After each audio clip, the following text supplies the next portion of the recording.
untuk menanggapi tema kita saat ini.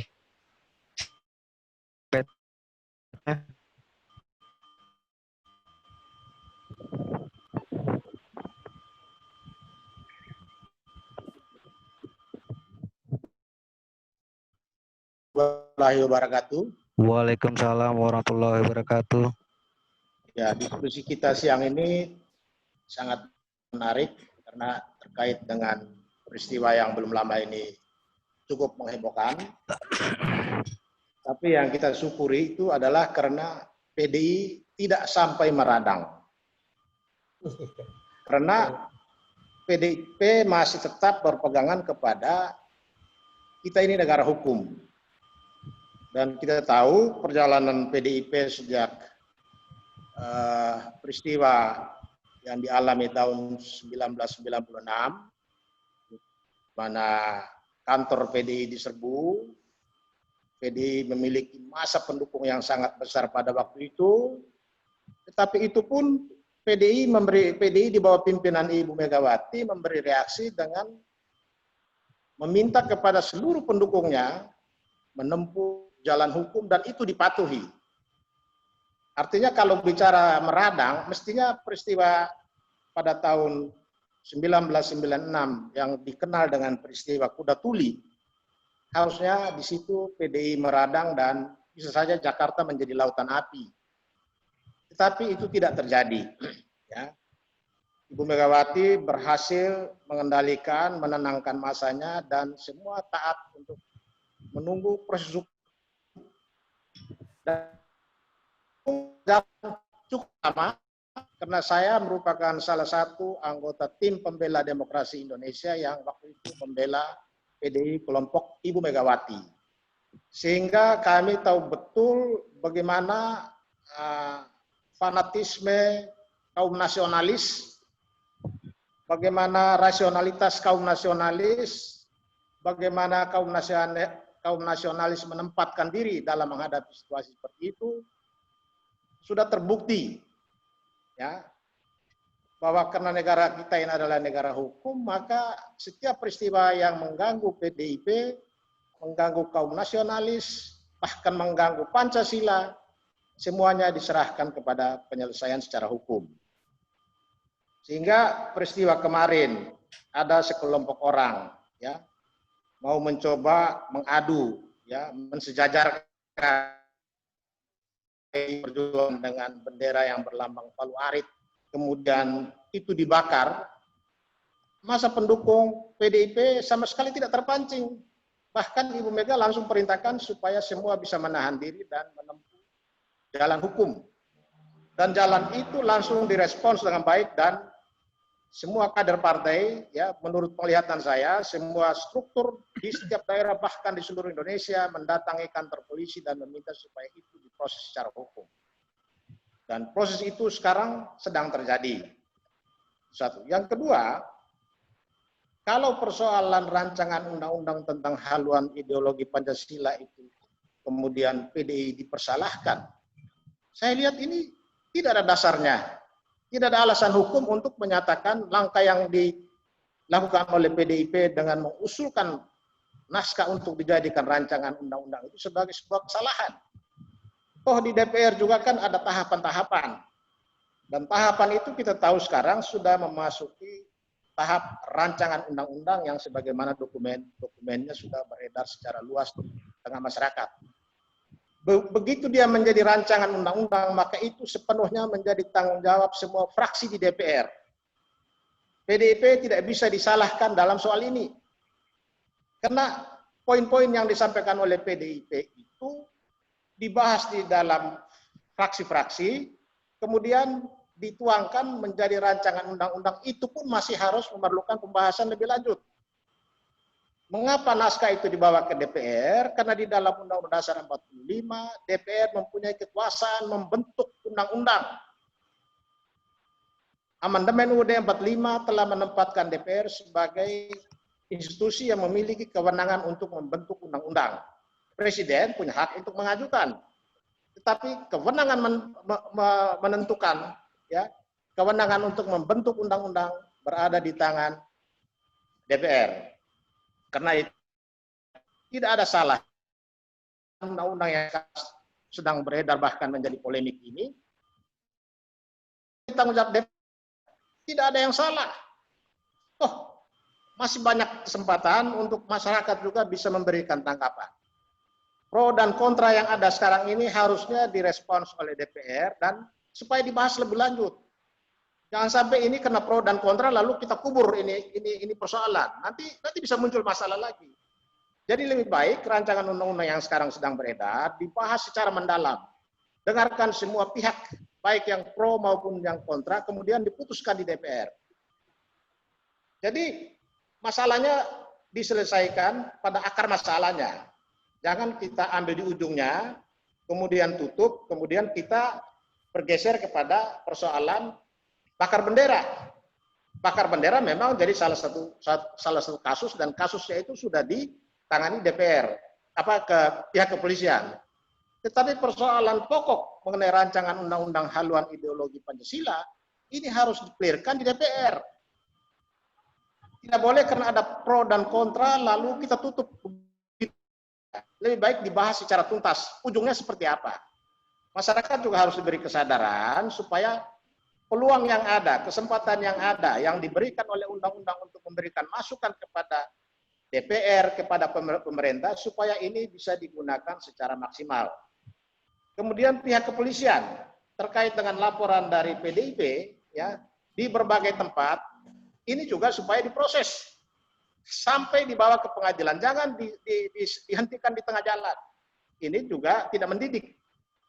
Kalau kasus-kasus seperti ini, ya, proses, ini bukan cara kita memberikan pendidikan politik yang baik.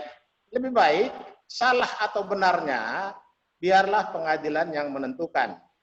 Sebagaimana kita tahu bahwa dulu pada waktu kasus yang dihadapi oleh PDI Ibu Megawati, Ibu Mega menggugat hampir seluruh Indonesia tentang keputusan Kongres Medan itu sah atau tidak.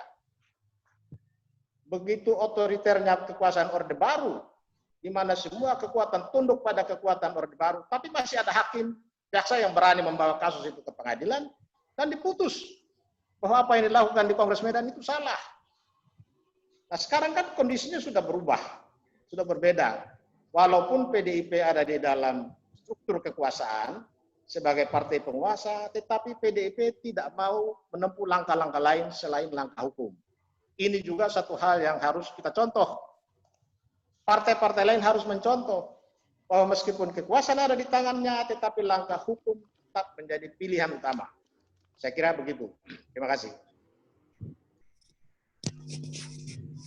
Oke, baik Bang Petrus. Terima kasih atas waktu dan tempatnya. Untuk selanjutnya saya persilakan untuk Bang Dimas Sandi dari Kabit Advokasi Pusat Studi Pancasila UGM. Waktu dan tempatnya saya persilakan Bang Dimas, monggo. Yes, Ma. Halo tes. Assalamualaikum warahmatullahi wabarakatuh. Waalaikumsalam. Terima kasih kepada Gus Soleh dan Bung Andrian serta para narasumber yang saya hormati. Assalamualaikum warahmatullahi wabarakatuh. Salam sejahtera untuk kita semuanya. Om Santi, Salam, Namo Buddhaya. Salam Pancasila. Salam Pancasila. Bapak Ibu sekalian, ini tema yang hari ini sedang menjadi salah satu persoalan yang lagi hangat. Tadi sudah dikatakan oleh para pembicara sebelumnya, Mas Ken, Mas Karyono, serta Mas Petrus, itu sudah banyak menguliti di sana. Saya yang pertama ini akan membicarakan, yang pertama itu adalah tentang dalam aspek sosiohistoris.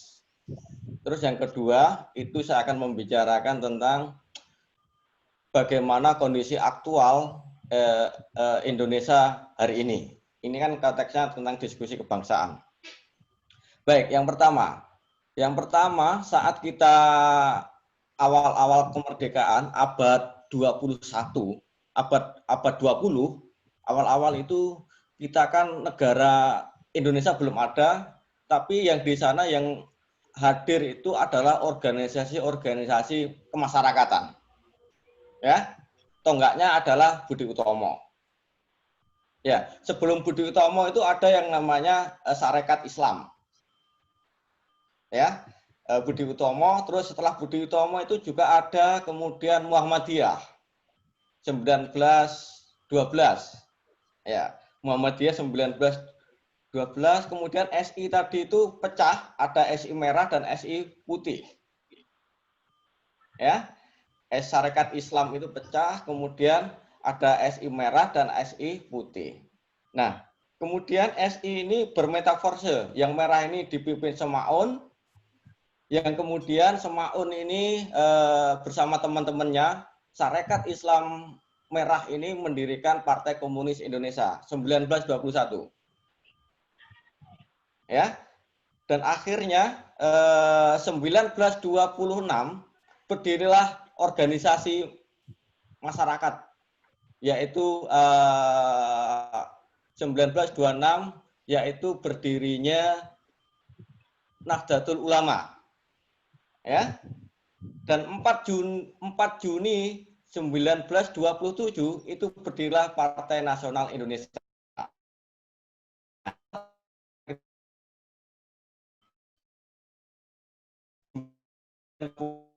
Berdirilah yang namanya P Nasional Indonesia. Oke. Nah, bagaimana saat itu perhelatan organisasi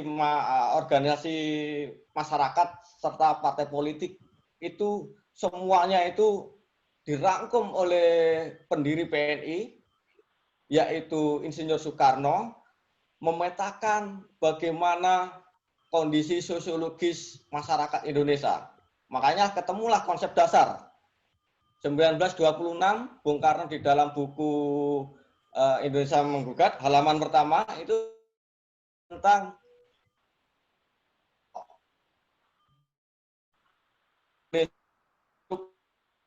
sosiologis itu Islamis, ya. Yang ketiga itu adalah Marxisme. Oke.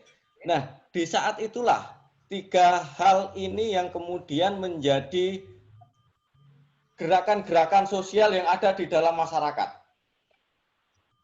Makanya saat 1930 itu Insinyur Soekarno itu mengenalkan yang namanya antara propaganda PKI dengan PNI ini berbeda. Saat itu PKI itu menggunakan narasi untuk orang-orang kecil itu disebut dengan kaum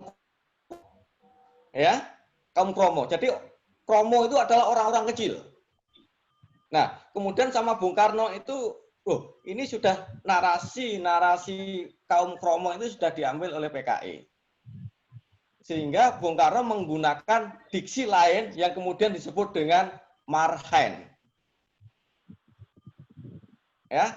Nah, akhirnya nama di satu diskursus di dalam sosial masyarakat. Ya, sebutan-sebutan orang cilik hari ini adalah sebutan sebagai wong cilik. Nah, itu adalah untuk memberikan semacam pembeda orang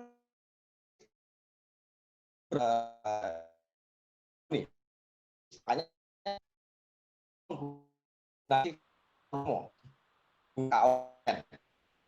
Oke. Jadi dari sisi sosial itu sudah menunjukkan warnanya sudah berbeda. Dan kemudian kita ingat bagaimana saat seorang antropolog, ya, ada seorang antropolog itu tahun 53-54 itu yang kita kenal dengan Clifford Geertz, ya, meneliti di sebuah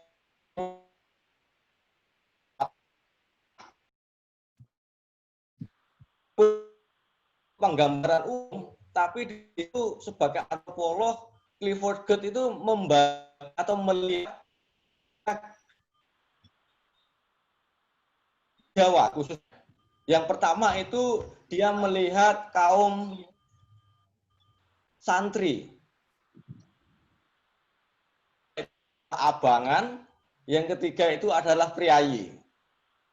Ya, bagaimana orang abangan ini diidentifikasikan bagaimana orang yang beragama tapi masih melakukan kegiatan-kegiatan yang bersifat sinkritisme, yaitu dengan cara seperti genduren, ya, seperti melakukan kegiatan-kegiatan sinkritisme keagamaan.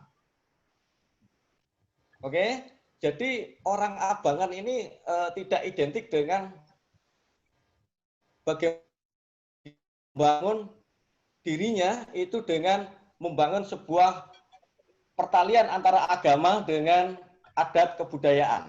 Nah, itu yang namanya abangan. Terus yang kedua itu adalah santri. Santri itu identiknya dengan bagaimana serta pesantren.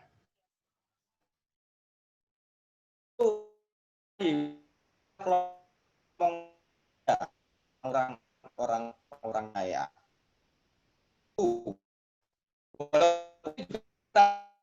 Soleh ini santri juga gitu. Jadi sisi itu bisa dibantahkan. Mas Karyono ini mungkin abangan ya, tapi juga priayi gitu. Nah, jadi ada blended di dalam pemahaman. Ya, jadi saya hanya ingin mengatakan bahwa bangunan kuat Indonesia hari ini itu adalah satu kaum nasionalis, yang kedua itu adalah santri ataupun Islam. Ini adalah penopang sejak awal Republik hingga hari ini. Makanya ada dan sama-sama mempunyai basis militansi yang sama-sama kuat. Akarnya juga sama, akarnya adalah di desa. Ya, makanya saya seperti Mas Karyono, ini adalah upaya untuk propaganda, bagaimana membangun stigma. Ya, lebih jauh lagi Mas Ken mengatakan ini pentingnya bahwa ini ada upaya-upaya nanti untuk membenturkan dua kekuatan ini. Ya. Islam dengan nasionalis. Padahal ini penyokong utama Republik ini ya dua terminologi yang saya bangun sejak awal sebelum Indonesia menjadi sebuah negara. Oke? Ya. Nah, dari sini kita melihat upaya-upaya yang disebut propagandis stigma antara tadi dikatakan bahwa tadi saya sudah bisa membantah sejak awal berdirinya itu sudah berbeda menuju masyarakat serta perjuangannya.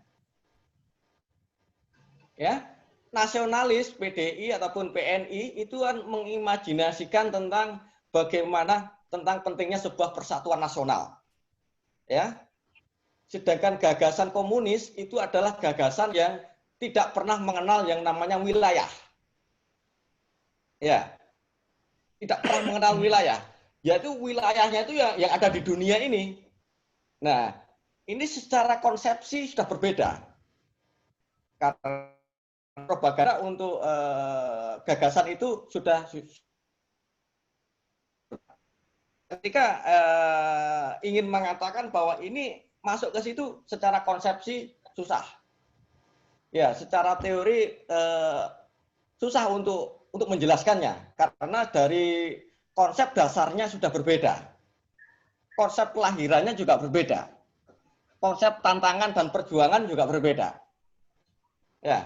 Nah, makanya propaganda untuk stigma ya, yang ingin disamakan itu gagal menurut saya secara teoretik ataupun secara konsepsi. Nah, saya menginjak ke persoalan-persoalan hari ini. Ya, bagaimana kondisi-kondisi hari ini.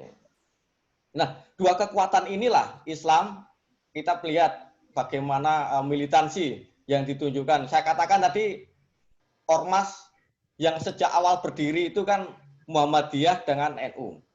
Ya, Bang Dimas, 1 menit lagi, Bang. oke, 1 menit lagi. Oke, dan partai yang tetap existing hingga hari ini adalah partai nasionalis yang diwakili oleh PNI yang kemudian bertransformasi menjadi PDI Perjuangan. Nah, ini adalah alat yang sangat kuat. Nah, penutup saya adalah saya hanya ingin mengatakan langkah-langkah yang sudah dilakukan itu sudah oke. Saya sudah sepakat ya, jalur hukum itu sudah menunjukkan kedewasaan berpolitik. Ya. Terus yang kedua itu adalah tentang bagaimana kita bisa mengerem basis massa masing-masing ya. Karena ini sama-sama mempunyai basis antropologi atau sosiologis masyarakat yang sangat-sangat kuat militansinya. Sejak awal abad tadi saya sudah katakan abad 20. Nah, hari ini ya, ketiga saya melihat adanya kekosongan ideologi. Ya, sejak reformasi hingga 1920 ini ada kekosongan ideologi. Kenapa? Karena ada kekosongan ideologi itu, akhirnya ideologi-ideologi tradisional itu masuk. Terbukti apa? Awal-awal abad 21 ada bom Bali 1, bom Bali 2, ya, terorisme, bahkan di Amerika itu ada WTC meletus. Ya, karena apa? Karena di dalam masyarakat kita itu tidak muncul yang namanya Pancasila sebagai ideologi dan dasar negara, tidak menjadi campaign utama pada saat itu. Ya, karena apa? Ketika ideologi negara Pancasila tidak dikampanyekan, sejak sebelum berdirinya BPIP, itu tidak ada yang mengkampanyekan Pancasila. Akhirnya apa dampaknya? Selama 17 tahun, ya, hampir anak SMA, ketika dia lahir ceprot, kemudian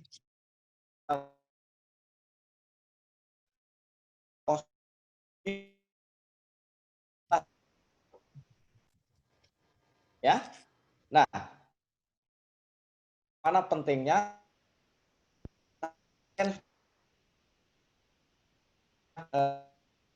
orang yang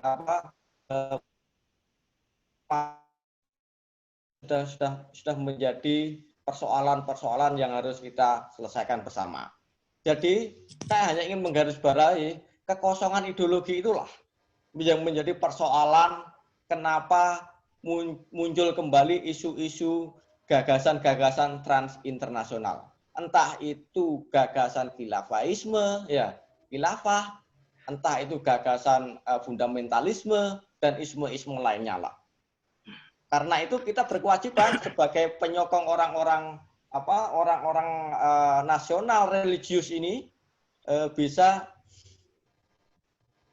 bersama-sama lah. Jangan sampai kita menjadi dibenturkan dengan satu sama lain. Karena harapan kita itu hanya ada dua, di kaum nasionalis dan juga kaum ormas-ormas yang berakar pada kemerdekaan Republik Indonesia. Mungkin itu pengantar dari saya. Selebihnya nanti silakan bisa ditindaklanjuti.